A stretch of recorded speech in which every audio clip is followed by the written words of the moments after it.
I understand that, like Matt was saying, phrases and slogans can have power. And I know that as a parent who was struggling initially to really come to terms with my children's diagnosis when I didn't really know what it meant, those things have a sense of like emotional support in them. Like these words, these phrases become a mantra that kind of help you cope with what you're experiencing as a parent. So I can totally understand that. The one thing that I want to kind of dive into though is how we as parents can kind of figure out how far to take the autism acceptance within our homes. And what I mean by that is whether or not it is often appropriate or acceptable or basically a good idea to kind of put puzzle pieces all over the house or maybe wear all the gear or maybe deck out your kid's room in all autism colors and all that stuff. And the reason I say that is because I have seen some parents who are really, really, really accepting of their kids, and it's amazing and wonderful. But it seems like the passion of accepting your child and all that love is being directed towards the symbolism of autism rather than the child themselves. I'm not sure if that makes sense. Do you get where I'm going with that?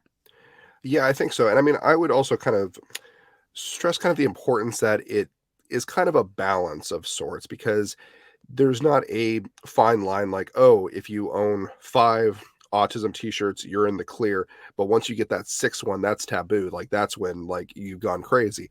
I feel like it's more of a balance, and balance can mean a lot of things for different people and have more shift here or there.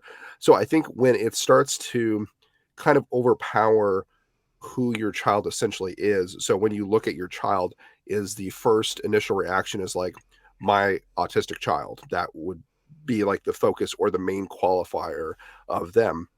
Or is it like when you think of your child, be like, wow, my child is really great with reading, with coloring. She loves to dance and sing and play music. Like, if you're focused on the child and their interest and what makes them unique and who they are as an individual person, then I think that you found that comfortable balance. But I think as soon as it starts to kind of shift over, and then if you start like basically seeing your child only as just your autistic child, then I think you kind of need to recalibrate a little bit and kind of shift back. But of course, like I said, there's no too much here, too much there. It's a very subjective kind of personal thing for each individual person.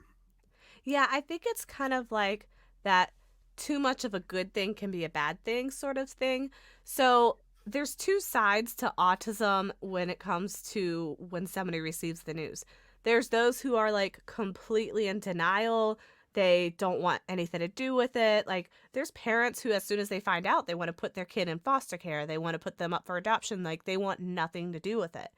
And then there's the other extreme of that, which is kind of like this over acceptance where you make your whole life all autism and your child's life all autism. And I say that as somebody who hosts an autism podcast and has an autism charity, so I get it.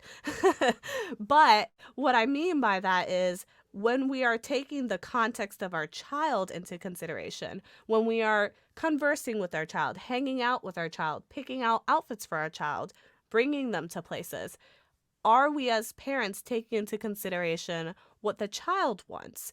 Are we thinking, does my kid want to be decked out in autism puzzle pieces and t-shirts that say autism is my superpower, things like that? And the reason I bring that up is because as somebody who grew up neurodivergent, I did not want attention on that. I did not want people to automatically know from me just walking across the street that, hey, that person has a disability. Because, one, when you're autistic, you oftentimes don't want to engage in conversations with strangers. And that can open a door that you're not really ready for. People might be more likely to come up to you and say something. And as an autistic person, that can cause a lot of anxiety, for one.